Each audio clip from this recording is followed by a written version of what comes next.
안녕하십니까. 교통사고가 났을 때 중상해라는 말을 들으면 보통 가해자 처벌이 좀 무거워지겠구나 이 정도로만 생각하기 쉽잖아요. 그런데 말이죠. 이 판정 하나가 사건의 모든 걸, 특히 여러분의 합의금 전략 전체를 완전히 뒤바꿔 놓는다는 사실 혹시 알고 계셨나요? 오늘 분석에서는 바로 그 엄청난 나비 효과에 대해 제대로 한번 파헤쳐 보겠습니다. 바로 이 질문에서부터 시작해보죠. 중상해 판정이 그저 가해자를 처벌하기 위한 법적 절차라고만 생각하셨다면 오늘 내용을 통해 완전히 새로운 관점을 갖게 되실 겁니다. 이건 단순히 처벌의 문제가 아니거든요. 네, 바로 이겁니다. 중상해 판정은요, 가해자 처벌 수위를 높이는 걸 넘어서 여러분의 협상력을 극대화하는 말 그대로 가장 강력한 무기가 됩니다. 왜냐하면 이 판정이 나오는 순간 가해자는 실형을 피하기 위해 훨씬 더 적극적으로 합의에 나설 수밖에 없거든요. 그리고 이건 곧 여러분이 받게 될 형사 합의금의 규모와 직결되는 거죠. 이 전략적 우위를 어떻게 확보하는지 지금부터 하나씩 짚어보겠습니다. 자, 그럼 본격적으로 가장 큰 오해부터 한번 깨고 넘어가 볼게요. 많은 피해자분들이 당연히 이렇겠지 하고 믿고 계시지만 실제 법의 현실과는 완전히 다른 이야기가 있습니다.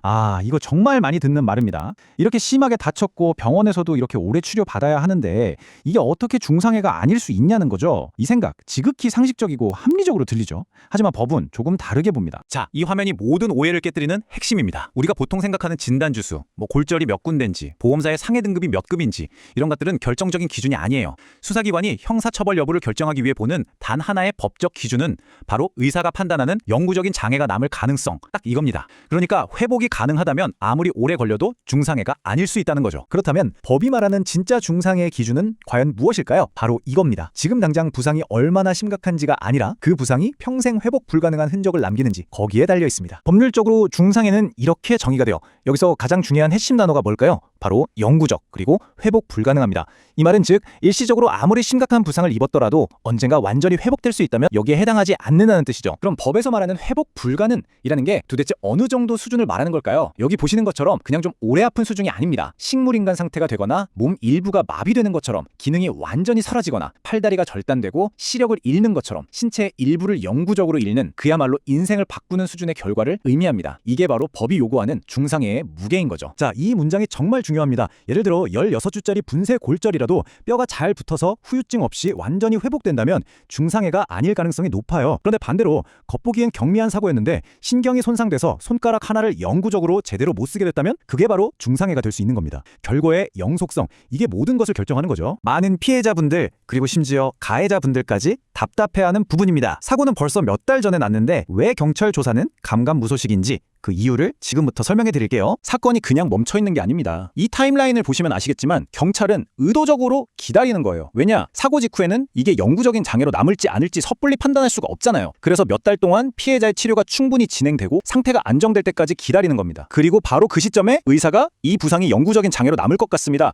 라는 소견서를 내게 되고 이 핵심 증거가 있어야만 비로소 수사가 본격적으로 다시 시작될 수 있는 겁니다. 결국 수사가 늦어지는 핵심 이유는 바로 이거예요. 섣부른 판단으로 억울한 상황을 만들지 않기 위해서 의학적 판단이 가능해질 때까지 수사기관이 의도적으로 기다려주는 시간인 셈이죠. 자, 그렇다면 이 길고 긴 기다림의 시간 동안 우리는 뭘 해야 할까요? 그냥 넋 놓고 기다리는 게 아니라 이 사건의 방향을 우리에게 유리하게 이끌어올 방법이 분명히 있습니다. 이게 정말 가장 중요한 조언입니다. 수사기관은 신이 아니에요. 그분들은 제출된 증거, 특히 의학적인 자료를 바탕으로 판단할 뿐입니다. 우리가 적극적으로 증거를 만들어서 내지 않으면 당연히 받아야 할 중상해 인정도 놓칠 수 있다는 거죠. 자, 이 3단계 행동 계획만 딱 기억하시면 됩니다. 1단계는 질문하기. 주치의 선생님한테 선생님, 제 부상 혹시 영구적인 장애로 남을 가능성이 있나요? 라고 직접 물어보세요. 2단계 양식 받기. 만약 가능성이 있다는 답변을 들었다면 바로 담당 경찰에게 연락해서 중상해 관련 의사 소견서, 공식 양식을 요청해야 합니다. 그리고 마지막 3단계 증거 제출. 주치의가 작성한 바로 그 소견서를 수사기관에 공식 증거로 제출하는 겁니다. 이 세 가지 행동이 소극적인 기다림을 적극적인 권리주장으로 바꾸는 열쇠입니다. 꼭 기억하세요. 여러분이 그냥 나 아파요 라고 말하는 것과 의사의 전문적인 소견이 담긴 공식 서류를 제출하는 건 하늘과 땅 차이입니다. 이 서류 한 장이 중상해 판정을 그리고 결국 여러분의 형사 합의 전략과 합의금 액수까지 결정짓게 되는 겁니다. 마지막으로 스스로에게 이 질문을 한번 던져보셨으면 좋겠습니다. 지금 내가 겪고 있는 이 고통과 불편함이